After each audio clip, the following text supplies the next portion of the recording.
Hello. Class 12th का जो chemistry का प्रैक्टिकल था, इस पे हम लोगों ने कल को देखा था M/20 प्रिपरेशन कैसे करते हैं मोर सॉल्ट का, जिसको हम लोग एमोनियम फेरस सल्फेट हेक्साहाइड्रेट भी बोलते हैं उसका केमिकल नेम। अब आज मैं आप लोगों को टाइट्रेशन के लिए एक कुछ प्रोसीजर बताता हूँ कि प्रिपेयर कैसे करते हैं हम लोग 100 millilitre solution M/20 oxalic acid solution का। अब वैसे टाइट्रेशन होता क्या है कि बेसिकली टाइट्रेशन में हम लोगों को जैसे इसकी मोलैरिटी पता है, इसकी मेरे को क्या पता है यहाँ पर को वॉल्यूम पता है। तो मैं अगर मान लीजिए मैं यहाँ पर को ऑक्जेलिक एसिड के साथ टाइट्रेशन कर रहा हूँ किसका, KMnO4 का। तो KMnO4 की मेरे को कंसनट्रेशन निकालनी है या उसकी मोलैरिटी निकालनी है, ठीक है। मोलैरिटी कंसनट्रेशन तो एक ही बात होगी, या उसकी वॉल्यूम निकालनी है, अननोन वॉल्यूम है, तो वो कैसे निकालूंगा मैं, ठीक है। तो तब जाके हम लोग टाइट्रेशन करते हैं। अभी हम लोग पहले फोकस करते हैं कि ऑक्जेलिक एसिड का M/20 प्रिपरेशन कैसे करना है 100 ml। 250 ml होगा तो कैलकुलेशन थोड़ी बदल जाएगी, वॉल्यूम की जगह 250 आ जाएगा। अगर 500 होगा तो 500 आ जाएगा। फिर ऑब्वियस सी बात है कि कंसंट्रेशन तो चलो सेम अगर हम रखें भी, तो वेट ऑफ सॉल्यूट हमारा डिफरेंट आएगा।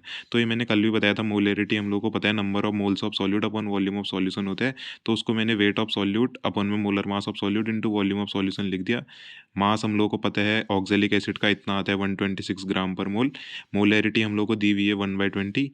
वॉल्यूम हम लोगों को दिया हुआ है इतना 100 ml। तो लीटर में बनाने के लिए 1000 से इसके डिवाइड में 1000 गया तो ऊपर चले गया ऑटोमेटिकली। तो वेट ऑफ सॉल्यूट कितना आ गया हमारा कैलकुलेशन करके, 0.63 ग्राम। इसको आप कैलकुलेट करोगे, WB की वैल्यू इतनी आ जाएगी वेट ऑफ सॉल्यूट। और हमारे पास एक डायरेक्ट फॉर्मूला भी होता है, weight of solute equal to molarity multiply by molar mass of solute multiply by volume of solution, ठीक है। अब जो ऑक्जेलिक एसिड है हमारे पास, उसका फॉर्मूला होता है हमारे पास इस तरीके से, COOH के दो यहाँ पर को हम लोग को ग्रुप दिख रहे हैं और 2H2O, ठीक है। इसको बहुत सी जगह H2CO4.2H2O करके भी लिखा होता है। इसका मोलर मास 126 ग्राम पर मोल होगा। अब देखो, अगर हम लोगों को टाइट्रेशन करना है KMnO4 का ऑक्जेलिक एसिड के साथ, तो क्या करेंगे, कुछ मैं आप लोगों को जनरल स्टेप्स बता देता हूँ कैसे करके एक टाइट्रेशन हम लोग करेंगे प्रिपेयर। और इसको हम लोग कैसे परफॉर्म करेंगे प्रैक्टिकल को। टाइट्रेशन वगैरह जो बेसिक कॉन्सेप्ट्स होते हैं उसको हम लोग देख लेंगे। अभी हम लोग कुछ स्टेप्स देख लेते हैं कैसे करते हैं टाइट्रेशन। तो सबसे पहले आप लोग को ब्यूरेट को वाटर से साफ़ करना है, क्योंकि उसमें कुछ इम्प्योरिटी हो सकती है, या कहीं पर को उसमें पहले कोई एक्सपेरिमेंट करा होगा तो उस वजह से वो ख़राब हो सकता है। तो उसको वाटर से पहले वॉश कर लेंगे। फिर उसके बाद रिंस करते हैं ब्यूरेट को। रिंस करना मतलब कि KMnO4 की जो सॉल्यूशन होगा हमारे पास, उसको हम लोग ब्यूरेट में डाल के फिर नीचे से जो वहाँ पर को ब्यूरेट में ओपनिंग होती है वहाँ से उसको रिंस आउट कर देंगे। तो इसको रिंस करना बोलते हैं सेकंड स्टेप में। फर्स्ट में वाटर से वॉश, दूसरे में KMnO4 के सॉल्यूशन से रिंस कर देंगे, ठीक है। अब तीसरा स्टेप क्या होगा हमारा, हम लोग ब्यूरेट को फुल करेंगे फनल की हेल्प से, ऊपर से उस पर ब्यूरेट में KMnO4 डालेंगे। अब हम लोग रीडिंग ले लेंगे कि हम लोगों ने KMnO4 की कितनी वॉल्यूम डाली हुई है, ठीक है। ये हम लोग को KMnO4 की वॉल्यूम मिल गई। कंसंट्रेशन अभी हम लोग को सपोज कर रहे हैं अननोन है। अब हम लोग 10 ml पीपेट की मदद से ऑक्जेलिक एसिड को एक टाइट्रेशन फ्लास्क में लेंगे। ये तो ब्यूरेट में लिया ऊपर जो पतली सी रॉड होती है, और इसको टाइट्रेशन फ्लास्क में लेंगे। 10 ml ऑक्जेलिक एसिड को पीपेट की हेल्प से लेते हैं। बाकी बहुत से लोग मेजरिंग फ्लास्क से भी ले लेते हैं। आप पीपेट मतलब उसको सक करके लेना पड़ता है। तो 10 ml ऑक्जेलिक एसिड ले लेंगे। ये कैसे प्रिपेयर करा ऑक्जेलिक एसिड, ये पीछे अभी हम लोगों ने देखा।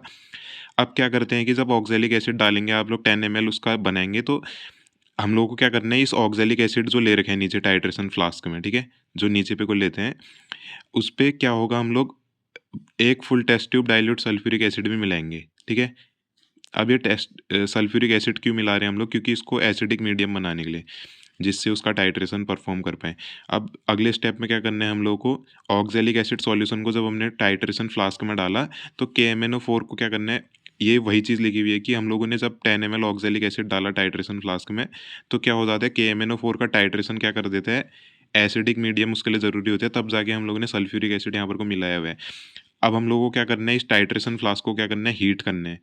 अब ये हीट करने का आप लोगों को देखना पड़ेगा लगभग 60 टू 70 डिग्री सेल्सियस, या जो टाइट्रेशन फ्लास्क है जिसमें हम लोगों ने क्या ले रखा है, ऑक्जेलिक एसिड और H2SO4 डाल लगे उस पर टेस्ट ट्यूब से फुल, रफली टेस्ट ट्यूब से फुल बोल देते हैं एसिडिक H2SO4, ठीक है।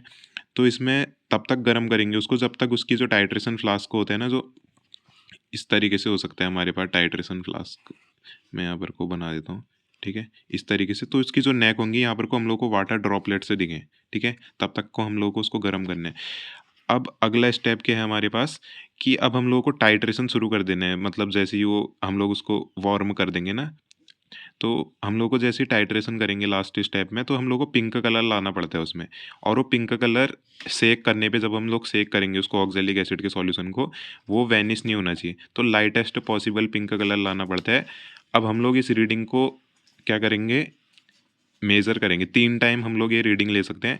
और अगर 2 टाइम अगर सेम वैल्यूज़ आ गई हैं, कुछ एवरेज वगैरह ये सब लेके आप लोग स्ट्रेंथ कैलकुलेट कर देंगे KMnO4 सॉल्यूशन की। हम लोग 3 बार परफॉर्म कर देंगे टाइट्रेशन वाला एक्सपेरिमेंट। अगर 2 वैल्यू अप्रॉक्सीमेटली सेम आ रही है, तो उनको हम लोग उसको बोल देंगे कि ये हाँ हमारी क्या है, रीडिंग है। हम लोग निकाल लेंगे ना रीडिंग, पहले हम लोगों ने कितना KMnO4 यूटिलाइज हुआ 10 ml ऑक्जेलिक एसिड को यहाँ पर को टाइट्रेशन परफॉर्म करने में। फाइनल वॉल्यूम हम लोग को पता होगा, रीडिंग नोट करी थी ना, ठीक है, फाइनल कितना लिया हुआ है। और सॉरी, मैं यहाँ पर को क्या बोलना चाह रहा हूँ कि हम लोग को KMnO4 की जो हम लोगों ने रीडिंग ली हुई है ना ब्यूरेट में, वो हम लोग को पता है, रीडिंग हम लोगों ने नोट करी है। और कितना KMnO4 यूटिलाइज हो गया ये टाइट्रेशन परफॉर्म करने में, जब हम लोगों ने ऑक्जेलिक एसिड को क्या करा, उसके साथ टाइट्रेशन परफॉर्म करा, तो कितना KMnO4 यूटिलाइज करा वो हम लोग निकाल लेंगे ना, वॉल्यूम कितना यूटिलाइज हुआ करके। इनिशियल हम लोग को पता है कितनी रीडिंग थी उसकी KMnO4 की ब्यूरेट में, फाइनल हम लोग को मिल जाएगी ये परफॉर्म करके, उसमें कुछ ना कुछ तो कम हुआ होगा ना, तो उससे हम लोग वॉल्यूम निकाल देंगे। ठीक है, तो इस तरीके से हम लोग परफॉर्म करते हैं इसे। अब हम लोग कुछ जनरल टर्म्स देख लेते हैं टाइट्रेशन से रिलेटेड। हमारे पास KMnO4 और ऑक्जेलिक एसिड का हो टाइट्रेशन, ये ज़रूरी नहीं है, मोहर सॉल्ट के साथ भी होता है टाइट्रेशन KMnO4 का। और क्या होता है, एसिड बेस्ड टाइट्रेशन भी हो सकता है, NaOH का हो सकता है HCl के साथ।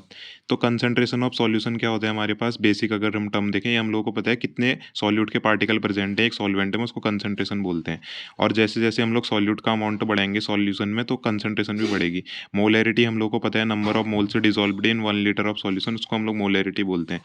अब ये कुछ बेसिक मैथमेटिकल टर्म है कि 1 लीटर हमारा इतना सेंटीमीटर क्यूब और 1 DM क्यूब के बराबर होता है।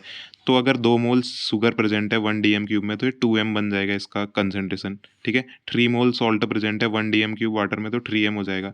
अगर 10 मोल KOH प्रेजेंट है 2 DM क्यूब वाटर में, तो क्या बन जाएगी इसकी मोलैरिटी, 10 को डिवाइड कर देंगे 2 से, तो 5 मोल पर DM क्यूब बन जाएगी, जिसको हम लोग 5m भी बोल सकते हैं, 5 मोलर। ठीक है, अब टाइट्रेशन होता क्या है, टाइट्रेशन तो सब लोग बोल रहे हैं, टाइट्रेशन क्या होता है, तो अ प्रोसेस इन विच सॉल्यूशन की हम लोग नॉन कंसंट्रेशन को यूज करते हैं।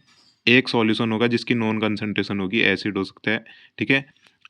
और सपोज कर लिए, हम अभी मैं एग्जांपल से बताता हूँ, हम लोग को एक सॉल्यूशन की कंसंट्रेशन नोन होगी और हम लोग अननोन सॉल्यूशन की कंसंट्रेशन निकालेंगे, इसी को टाइट्रेशन बोलते हैं। डेफिनेशन आप देख सकते हैं, a process in which a solution of known concentration is used to determine the concentration of unknown solution. जैसे फॉर एग्जांपल NaOH है हमारे पास, वॉल्यूम है इसकी 50 सेंटीमीटर क्यूब, मोलैरिटी इसकी 0.5 m, ये नोन कंसंट्रेशन हो गया। और जिसकी कंसंट्रेशन नोन होती है उसको टाइट्रेंट बोलते हैं।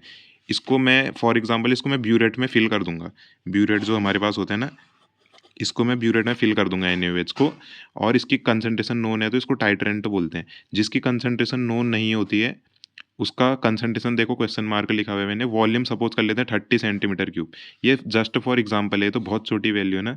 मोलैरिटी हम लोग निकाल देंगे, तो इसको क्या बोलते हैं, अननोन कंसंट्रेशन निकाल दिया। जिसकी अननोन कंसंट्रेशन निकालनी होती है उसको एनालाइट या टाइट्रेंट भी बोलते हैं। बहुत इंपॉर्टेंट टर्म है टाइट्रेशन ये सब, और इसी को हम लोग एसिड बेस्ड टाइट्रेशन बोलते हैं। अब एसिड बेस्ड टाइट्रेशन की भी थोड़ी सी मीनिंग देख लेते हैं, जिसमें ऐसी प्रोसेस जिसमें हम लोग क्या करेंगे, एसिड या बेस की कंसंट्रेशन को निकालेंगे अननोन कंसंट्रेशन को। जैसे यहाँ पर को मैंने NaOH की कंसंट्रेशन मेरे को पता है 0.5 m, वॉल्यूम मेरे को पता है इतना है 50 सेंटीमीटर क्यूब, और HCl का मेरे को वॉल्यूम पता है, मोलैरिटी निकालनी है मतलब कंसंट्रेशन, तो फिनोप्थैलिन मेरे को यूज़ करना पड़ेगा यहाँ पर को। और इन चीज़ों को अब हम लोग नेक्स्ट वीडियो में देखेंगे। आई होप कि आप लोग को टाइट्रेशन क्या होता है, ये सब चीज़ें क्या होती हैं, आप लोग इसको 1-2 बार देखेंगे वीडियो अच्छे से कंसंट्रेट करके, तो आपको समझ में आएगा। Thank you. और कुछ मैं और प्रोसेस बताऊंगा टाइट्रेशन की, कुछ और रिलेटेड टर्म्स। तो मेन चीज़ें ये हैं, क्योंकि कोई ये नहीं बताता, टाइट्रेशन शुरू कर देते हैं सब लोग कि क्या टाइट्रेशन है, क्या एसिड बेस्ड टाइट्रेशन है। यहाँ मैंने बेस और एसिड लिया तो तब इसको एसिड बेस्ड टाइट्रेशन बोलते हैं, तो ये चीज़ कोई नहीं बताता कि क्यों टाइट्रेशन कर रहे हैं। ठीक है, तो बहुत इंपॉर्टेंट है। मिलते हैं नेक्स्ट वीडियो में, थैंक यू।